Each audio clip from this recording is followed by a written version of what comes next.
Se você puder, abra comigo a tua Bíblia aí no Evangelho segundo escreveu Marcos, Evangelho de Marcos, capítulo 4, versículos 35, 36, 37, 38, 39, 40 e o 41.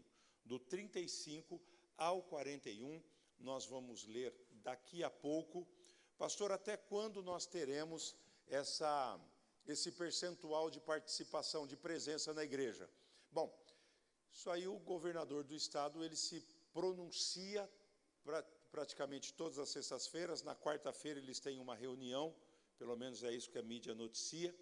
Na quarta-feira eles têm uma reunião, define aí algumas estratégias, quarta e quinta. Na sexta-feira ele então faz um pronunciamento oficial. Eu espero, na sexta mesmo. Eu espero que na próxima sexta-feira a gente já tenha uma notícia melhor para o próximo domingo. Aqui na nossa cidade, nós tivemos uma diminuição significativa no número de internações, pelo menos é isso que a gente tem visto. O número de pessoas na fila de espera para internação também diminuiu muito, nós chegamos a 200 e tantos, e hoje falam na casa de 30, ou pelo menos no início da semana estava na casa de 30 ou 40 pessoas na lista, na fila de espera. Diminuiu bastante, mas isso não quer dizer que nós vamos abaixar a guarda. Não quer dizer que a gente está autorizado a sair por aí sem o uso da máscara, sem ter os cuidados de higiene, como o uso do álcool em gel, aqueles cuidados que nós já aprendemos, e eu acho que a gente vai levar isso meio que para a vida agora, né?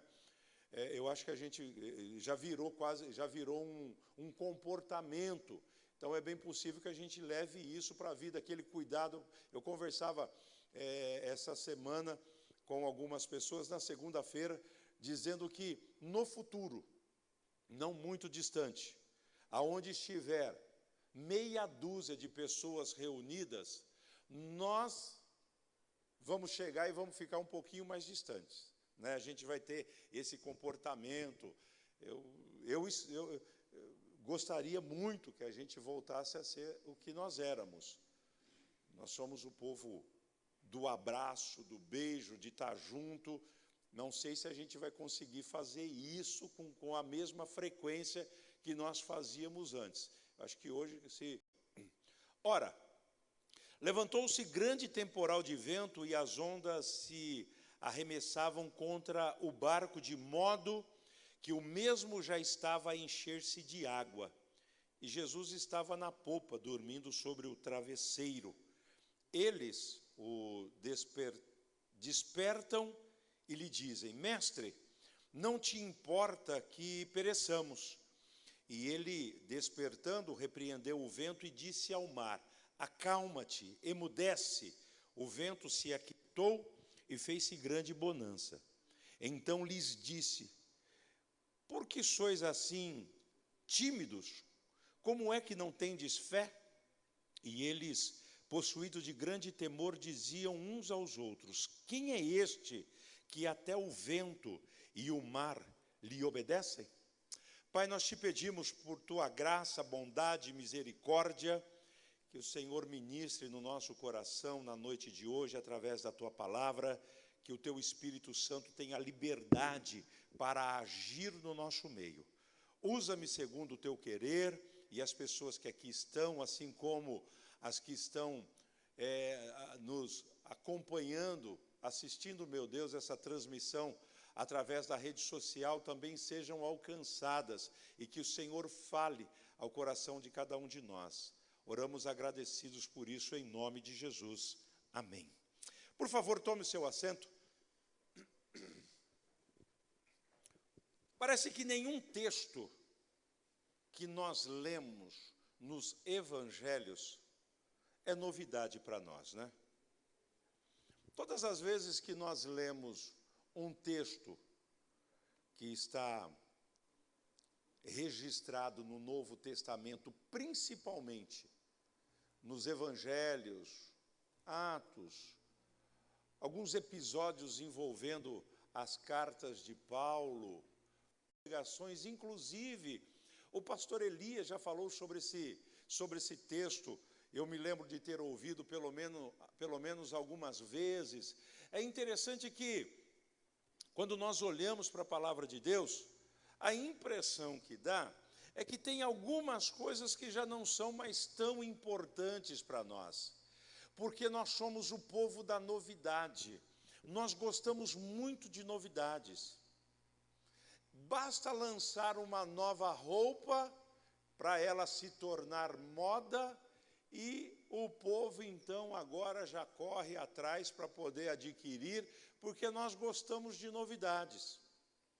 Basta um novo tênis, um novo calçado ser lançado, uma propaganda bonita no pé de um modelo ou de uma modelo, para que aquilo então se torne objeto de desejo da população, e aí aquelas pessoas que acompanham acabam indo atrás para poder acompanhar as novidades. Nós gostamos de novidades. Mas eu também tenho observado que algumas modas de 20, 30 anos, elas voltaram.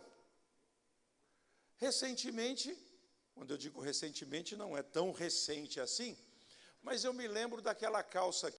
O que era novidade ontem caiu no esquecimento e se tornou novidade hoje de novo. E aí a gente chega à conclusão que, por mais novidade que seja, sempre tem algo novo para nos ensinar. Por mais novidade que seja, sempre tem alguma coisa nova para a gente extrair. E por mais normal que seja, por mais comum que talvez seja o texto, ele sempre tem alguma coisa para acrescentar na nossa vida. E a minha expectativa na noite de hoje é que esta palavra alcance o teu coração. É um texto, como disse, conhecido. A palavra de Deus nos diz que Jesus havia feito um convite para os seus discípulos, dizendo o seguinte: olha, nós vamos passar para o outro lado do mar, e o mar que Jesus se refere, que o escritor se refere, o mar que a Bíblia se refere no texto que nós acabamos de ler, é o mar da Galileia, e vocês conhecem muito bem como que é o mar da Galileia. A gente chama de mar da Galileia, é conhecido como mar da Galileia, mas é porque no lugar onde não tem muita água, o pouco que tem muito valor. O mar da Galileia é um grande lago, e ele é muito menor do que, por exemplo, o lago Vitória, na África, aonde nasce o rio Nilo. Mas lá ele ainda é conhecido como o Lago Vitória, porque eles têm muita água, então aquele espaço para eles é mais um lugar que tem água. Lá em Israel, o mar da Galileia é um grande lago, mas dado o tamanho dele, o volume de água que tem, ele é conhecido como mar da Galileia ou lago de Genezaré, enfim. De um lado, montanhas, do lado de cá, se nós estivermos do lado de cá, algumas montanhas também, onde está Tiberíades. O mar da Galileia, ele recebe a água do Jordão e depois vai despejando até chegar lá embaixo. O Jordão continua até chegar no Mar Morto. É um ambiente propício para a mudança de clima, por conta das montanhas mais altas de um lado do que do outro. Um lugar onde o ar é mais seco, um lugar bastante quente, é o maior reservatório, ou o único reservatório de água doce de Israel. É um lugar muito propício para mudanças de clima, de temperatura. A Bíblia nos diz que Jesus convida os discípulos para atravessarem o mar da Galileia e já era tarde. Quando a Bíblia diz para mim que já era tarde, eu entendo que já era no finalzinho da tarde, no início da noite. Não era a tarde para nós aqui, que quando nós almoçamos e já cumprimentamos as pessoas, boa tarde, sendo 1h da tarde. Nós temos essa cultura de cumprimentar as pessoas com a boa tarde, sendo já 12:10, porque nós desejamos a ela que a tarde seja boa. E a tarde, para nós aqui, ela começa após o almoço, que via de regra, pelo menos era assim, por volta do 12:00. A Bíblia diz para nós que já sendo tarde, esse tarde para mim é tarde do dia. Jesus agora convida os discípulos, eu quero que você veja veja essa cena, esta imagem. Eles entram no barco, a Bíblia diz no verso 36, e eles, os discípulos mesmo, despediram a multidão, dizendo, Deus abençoe vocês, cada um vão para a sua casa, porque a gente vai atravessar, já deve, na cabeça deles e na minha, já é tarde, a gente precisa atravessar o mar da Galileia. Eles colocam Jesus dentro do barco. A proposta de ir para o outro lado foi uma proposta de Jesus, mas o verso 36 diz que eles, despedindo a multidão, o levaram assim como estava no barco. Eles levam Jesus, colocam Jesus no barco, bora Jesus, a gente vai atravessar do outro lado, o Senhor fez esse convite para nós, e a Bíblia diz que outros barcos seguiram aquela embarcação, e de repente a Bíblia nos conta que se levantou um grande temporal, vento a ponto de bater no barco e chacoalhar de um lado para o outro. Os discípulos ficaram bastante preocupados, eles não tinham uma lanterna sequer, não tinham nada para iluminar, certamente o tempo já estava muito fechado e eles estão tremendamente apavorados. E, em contrapartida, Jesus está na popa do barco, na parte de baixo, na parte de trás. Embaixo, na parte de trás. Um barco onde comportava mais ou menos umas 15 pessoas, talvez mais ou menos com o comprimento desse lugar que nós estamos aqui, uns 10 metros de largura, talvez um pouquinho mais, por isso aqui de comprimento e por isso aqui de largura, mais ou menos. Quanto tem aqui, Cardoso, de largura? 4 metros, talvez isso aí, uns 12 metros de comprimento, de 10 a 12 metros, por talvez uns 4 metros, não muito mais do que isso de largura. E Jesus está na parte de baixo do barco, atrás, e ele está dormindo, e Jesus está dormindo pesado. Jesus se organizou de uma maneira que ele colocou a cabeça no travesseiro e dormiu. É aqui que eu quero iniciar uma conversa com você, para a gente analisar rapidamente 3 situações aqui extremas. A primeira delas é que a tempestade, ela era ferrenha. Os pescadores, os discípulos, eles estavam acostumados com tempestades. Eles estavam acostumados a enfrentar as intempéries do tempo. Eles estavam acostumados, mas eu olho para o texto e eu percebo que eles também estavam extremamente preocupados. A tempestade era ferrenha, a preocupação dos discípulos, ela era meritória, fazia jus àquela preocupação, intensa a preocupação deles, como intensa era a tempestade, e como intensa era a tranquilidade de Jesus. Percebam que havia aqui três motivos, 3 níveis de intensidade: a tempestade intensa, a preocupação intensa e a tranquilidade intensa de Jesus.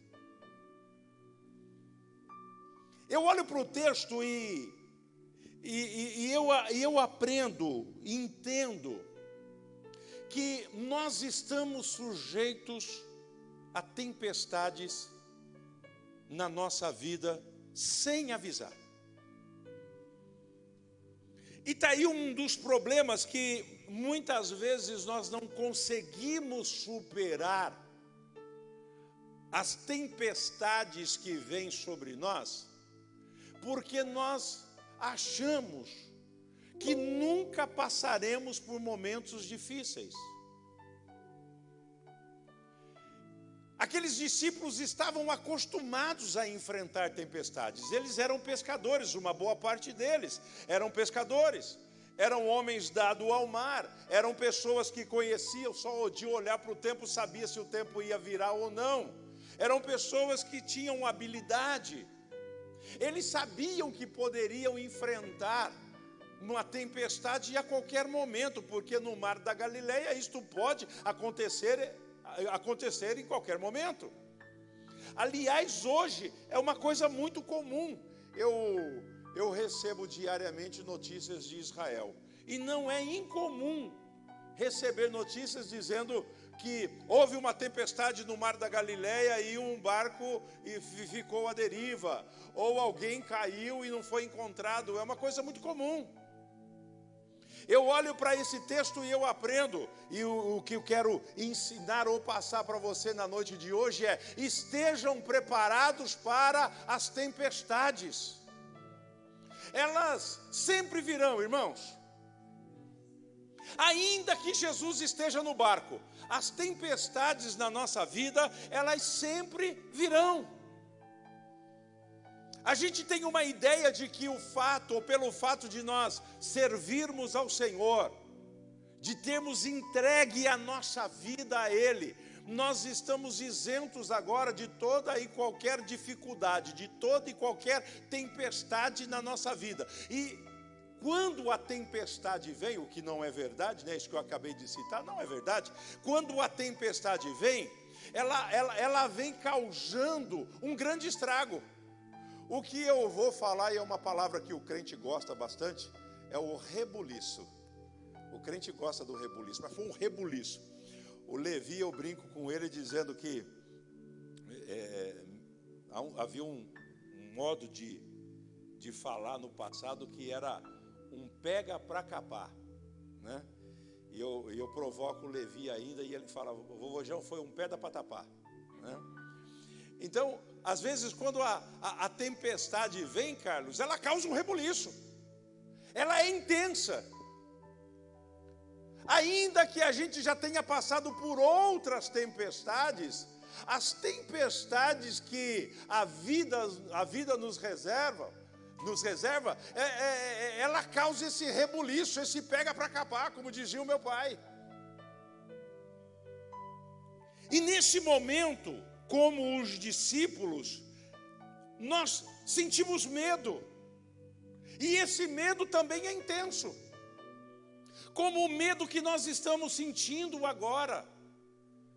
Nós entramos numa tempestade, ou uma tempestade nos alcançou, de verdade, né? Ela começou só soprando um ventinho daqui, um ventinho de lá, e o negócio pegou mesmo em março do ano passado, e essa tempestade trouxe medo, assim como os discípulos, eles ficaram com medo, nós também ficamos com medo. As pessoas estão temerosas, as pessoas estão receosas, não querem se encontrar, não querem, por conta do medo, não querem estar junto com outras pessoas, não querem se aglomerar. Nós entendemos tudo isso. A tempestade traz isso para nós, traz este medo. Interessante que eu olho na palavra de Deus e eu vejo que havia lá no porão do barco, Jesus está agora tranquilo. Ele está dormindo, talvez pelo fato de ter tido um dia difícil, um dia corrido, pregando para muitas pessoas. A Bíblia diz no versículo 36 que era uma multidão, um grande número de pessoas. Jesus estava cansado, aquele dia para ele devia ter sido um dia bastante intenso também, e ele vai para o barco e ele deita e dorme. Não é porque Jesus está no nosso barco que nós estamos isentos de dificuldades. Não é porque Jesus está no barco que nós estamos isentos de enfrentar aquelas lutas que são corriqueiras, que se levantam quando a gente menos espera. Talvez você esteja vivendo isso hoje, e eu nem me refiro à pandemia, porque a pandemia, ela continua sendo uma tempestade, mas da mesma forma que os discípulos estavam acostumados a lidar com tempestades, nós também estamos quase que nos acostumando a viver na pandemia. É o home office, é a máscara, o uso do álcool em gel, é o distanciamento, é o cuidado com a pessoa idosa, é o ficar longe da aglomeração. Nós estamos nos acostumando a isso. Mas talvez nesse período de tempestade, de pandemia, outras tempestades se levantaram na tua casa, como por exemplo a destruição de casamento, porque muitas pessoas não estavam acostumadas a viverem juntas dentro da mesma casa. Há uma pesquisa que diz que aumentou o número de pedidos de divórcios, porque o casamento ficou prejudicado, o marido saía cedo de casa, ou a mulher saía cedo de casa, ou os dois saíam cedo de casa. Quando se encontravam, meu amor, que saudade de você, pensei em você o dia todo. E aí agora na pandemia ficaram dentro de casa, saiu, foi faísca. Tiveram que aprender a conviver novamente, porque o marido está trabalhando em casa, a mulher está trabalhando em casa, uma boa parte da população, dos funcionários que tem, daqueles que têm emprego e que têm essa condição, e muitos casamentos ficaram prejudicados. Uma tempestade se levantou. Filhos agora já não falam mais a mesma língua dos seus pais. Uma tempestade se levantou no meio da família. E o medo agora é que isso piore, que isso degringole, que isso afunde o barco. Era este o medo dos discípulos. Agora eles vão até Jesus e eles não fazem uma pergunta, eles fazem uma afirmação. Eles chegam até onde Jesus está, lá no porão do barco, e ele diz assim: mestre, não te importa que pereçamos. Eles estão dizendo assim, em outras palavras, o Senhor não está nem aí para aquilo que nós estamos passando.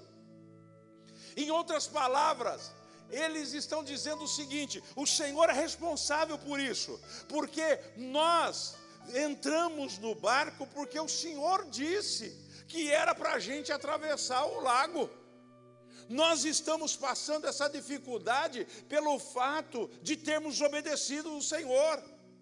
E o Senhor não se importa com isso, o Senhor está dormindo, o Senhor está aí de boa, o Senhor não está nem aí.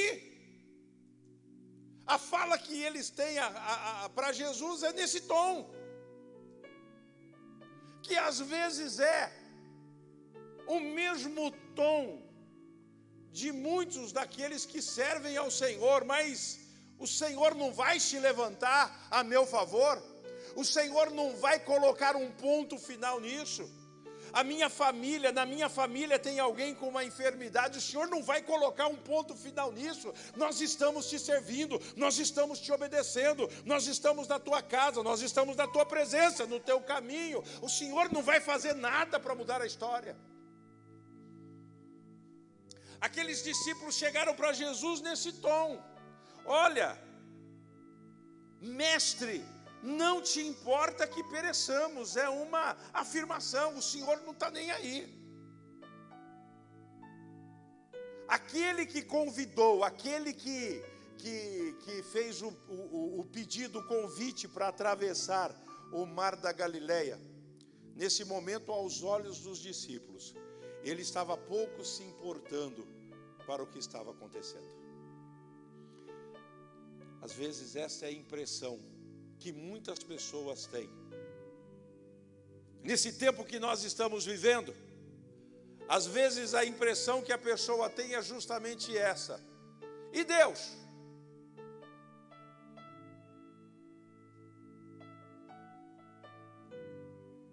E Jesus que não curou o nosso irmão Amaro?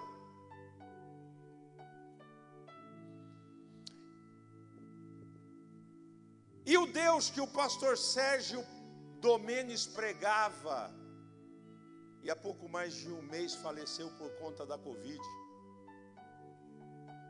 Parece que nós atrelamos o servir a Deus a não enfrentar tempestades. O fato de Jesus estar no barco não quer dizer que a gente não vai enfrentar lutas. Eu quero te incentivar a continuar crendo que é melhor Jesus dormindo no nosso barco do que ele acordado fora dele. É melhor Jesus dormindo no porão do nosso barco do que ele acordado em qualquer outro lugar. Porque ele estando no nosso barco, nós temos a certeza de que ele irá se levantar no momento que ele entender que deve se colocar de pé. Ele vai nos abençoar no momento que ele entender que é o momento de nos abençoar. Ele vai visitar a tua casa no momento que ele entender que é o melhor horário para isso. Pastor, ele não está fazendo nada, mas ele continua no barco. O não estar fazendo nada é só uma questão de opinião. Jesus agora está no barco e ele está dormindo, e de repente vão lá e fala para Jesus nesse tom: o Senhor pouco se importa. Reconhecem que ele é mestre, mas dizem para ele assim: o senhor não está nem aí, o senhor está pouco se lixando para isso que nós estamos enfrentando agora. Jesus, despertando, ele diz o verso 39, que ele repreendeu o vento e disse ao mar: acalma-te, emudece. O vento se aquietou e fez-se grande bonança. Eu não imagino Jesus gritando com o vento. Eu não consigo ver Jesus aqui dizendo: ei, para com essa palhaçada. Como às vezes eu faço lá. Agora eu estou soltando as galinhas lá na caneleira para deixar elas um pouco mais à vontade. Eu solto elas agora. E aliás, elas já estão soltas, porque elas já aprenderam o caminho do lugar onde elas dormem, do galinheiro. Então elas passam o dia lá batendo perna e depois vão dormir. E às vezes eu vejo lá uma brigaiada entre elas, né? Coisas de galinha. E quando eu vejo, eu digo: pode parar com essa bagunça toda aí, senão eu vou prender todo mundo. Já boto uma ordem no terreiro também. Pode parar com esse negócio todo aí. Fica lá cacarejando. Eu não vejo Jesus fazendo isso, sabe? Botando ordem no mar da Galileia, senão através da sua palavra, dizendo: mar, chega. Ó, é esse o problema que vocês têm? O problema é a tempestade? Isso traz medo para vocês? Mar, sossega, acalma, fica quietinho, fica na sua. Olha, ouça, Jesus vai falar isso para o problema que você está enfrentando lá na tua casa. Ele vai dizer assim: ó, ei, chega, acabou, parou. Se você puder, aplauda Jesus por isso. É melhor Jesus dormindo no barco do que acordado em outro lugar. É melhor Jesus dormindo pesado debaixo do nosso barco ou no nosso barco do que ele fora. Tinha uma canção antiga, que é claro que eu não vou lembrar, mas eu ouvi recentemente uma menina cantando. É da harpa. Eu não lembro a letra, mas diz assim: ó mestre, o mar se revolta, as ondas... Essa parte é minha. E aí, no momento da canção, acha para mim aí, alguém, por favor? Sossegai, o nome da música. Eu vou ler. Alguém acha aí para mim, por favor, e traga aqui para mim que eu vou ler a letra para você. O nome da canção é Sossegai. E eu vejo Jesus falando para os discípulos: olha, o problema é esse que vocês estão enfrentando, o problema é o mar. Mar, acalma-te, sossega, sossega, sossega, sossega, sossega. Quando ele dá essa ordem, os discípulos percebem, veem então que há uma calmaria. A Érica trouxe ali para mim. Eu te devolvo já, depois você dá um banho no seu celular com álcool. Vejam a letra dessa canção. Ó mestre, o mar se revolta, as ondas nos dão pavor. Vamos ver se eu lembro a letra, a música. Ó mestre, o mar se revolta, as ondas nos dão pavor. O céu se reveste de trevas, não temos um Salvador. Não se te dá que morramos. Pode assim dormir, não lembro a música, mas tudo bem, perepepe. E continua, e aí ele...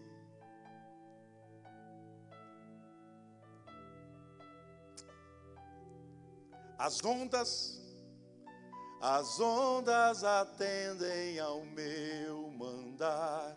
Sossegai, sossegai. Isso porque que eu estou com a letra aqui. Sossegai. Ô Érica, você sabe essa música? Vamos cantar ela uma hora dessa? Depois do culto, depois da pregação. Sossegai. A canção diz exatamente isso. Ainda que o mar esteja escalpelado, ainda que as ondas deem pavor, sosseguem.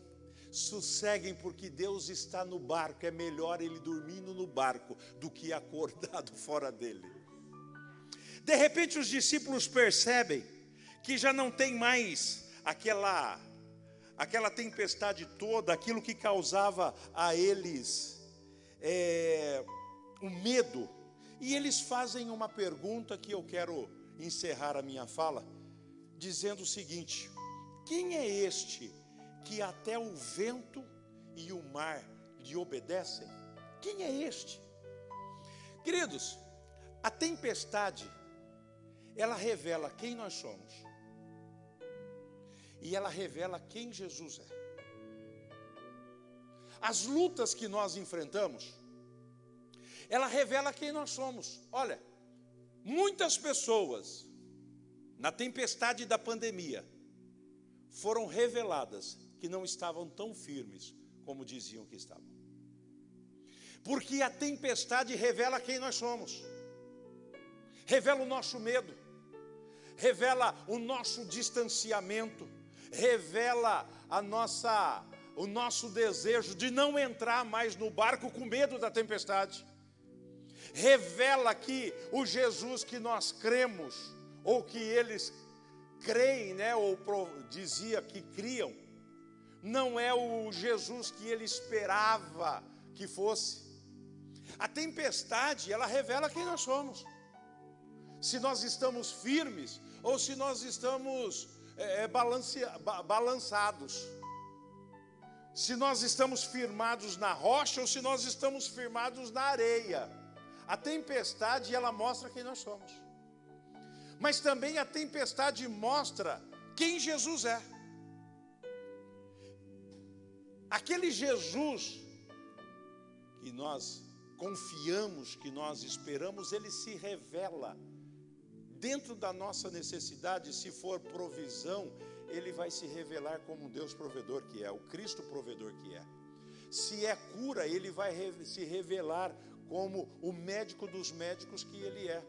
Eu fiz uma anotação, ela é um pouco longa, mas eu quero que você acompanhe comigo o que a Bíblia diz sobre quem é este Jesus que os discípulos perguntaram. Lá no Gênesis, esse Jesus é o cordeiro no altar de Abraão. Lá no Gênesis, Jesus é o cordeiro no altar, se lembra da história? Em Êxodo, ele é o cordeiro da Páscoa. Em Levítico, ele é o sumo sacerdote. Em Números, ele é a nuvem durante o dia e a coluna de fogo durante a noite. Em Deuteronômio, ele é a nossa cidade de refúgio. Em Josué, ele é o tecido vermelho na janela de Raabe. Em Juízes, ele é o nosso juiz. Em Ruth, ele é o nosso parente redentor. Em 1 e 2 Samuel, ele é o nosso profeta confiável. Nos livros dos reis e crônicas, ele é o nosso soberano. Em Esdras, ele é o nosso escriba fiel. Em Neemias, é o reconstrutor de tudo que está destruído. Em Ester, ele é Mordecai assentado fielmente no portão. Em Jó, ele é o nosso redentor que vive para sempre. Em Salmos, ele é o nosso pastor e nada nos faltará. Em Provérbios e Eclesiastes, ele é a nossa sabedoria. Em Cantares, ele é o belo noivo. Em Isaías, ele é o servo sofredor. Em Jeremias e Lamentações, Jesus é o profeta que chora. Em Ezequiel, ele é o maravilhoso homem de 4 faces. Em Daniel, ele é o 4º homem na fornalha. Em Oséias, ele é o amor sempre fiel. Em Joel, ele nos batiza com o Espírito Santo e com fogo. Em Amós, ele leva os nossos fardos. Em Obadias, ele é o nosso Salvador. Em Jonas, ele é o nosso grande missionário que leva ao mundo a palavra de Deus. Em Miqueias, ele é o mensageiro dos pés formosos. Em Naum, ele é o vingador. Em Abacuque, ele é a sentinela orando sempre pelo reavivamento. Em Sofonias, ele é o Senhor poderoso para salvar. Em Ageu, ele é o restaurador da nossa herança perdida. Em Zacarias, ele é a nossa fonte. Em Malaquias, ele é o filho da justiça que nos cura com as suas asas. No Velho Testamento, no Novo Testamento, em Mateus, ele é o Cristo, o Filho do Deus vivo. Em Marcos, ele é o operador de milagres. Em Lucas, ele é o Filho do homem. Em João, ele é a porta pela qual todos devem passar. Em Atos, ele é a luz brilhante que aparece a Saulo no caminho de Damasco. Em Romanos, ele é a nossa justificação. Na carta aos Coríntios, ele é a nossa ressurreição e o que leva os nossos pecados. Em Gálatas, ele nos redime da lei. Em Efésios, ele é a nossa riqueza insondável. Em Filipenses, ele supre todas as nossas necessidades. Em Colossenses, ele é a nossa plenitude, ele é a plenitude de Deus, do Deus encarnado. Em Tessalonicenses, ele é o nosso rei que virá. Em Timóteo, ele é o nosso mediador entre Deus e os homens. Em Tito, ele é a nossa bendita esperança. Em Filemão, ele é o amigo mais chegado que irmão. Em Hebreus, ele é o sangue do pacto eterno. Em Tiago, ele é o Senhor que cura o doente. Em Pedro, ele é o pastor principal. Nos livros de João, Jesus é o que tem a ternura do amor. Em Judas, ele é o Senhor que vem com milhares de santos. E em Apocalipse, a igreja é conclamada a levantar os olhos, pois é chegada a sua redenção. É esse o Senhor que está no barco. É tudo aquilo que nós precisamos e mais um pouco. É melhor Jesus dormindo no barco do que acordado em outro lugar. Se coloque de pé. Eu quero orar com você e por você e encerrar o culto na noite de hoje. Os nossos irmãos que estão em casa, nós vamos orar por vocês também. A equipe de louvor vai cantar uma canção que eu vou pedir para cantar. A Érica está falando de uma outra ali, mas é a penúltima que vocês cantaram. Vitorioso é, eita glória. Nós vamos cantar essa canção, vitorioso é. Aquele que estava dormindo no barco, ele é vitorioso e nos garante vitória. Ele garante vitória para você lá na sua casa, no meio da tua família. Ele garante vitória para você no seu trabalho. É melhor ele dormindo no teu barco do que acordado em outro canto. O Senhor tem prazer em nos abençoar. Vamos orar? Vamos falar com Deus?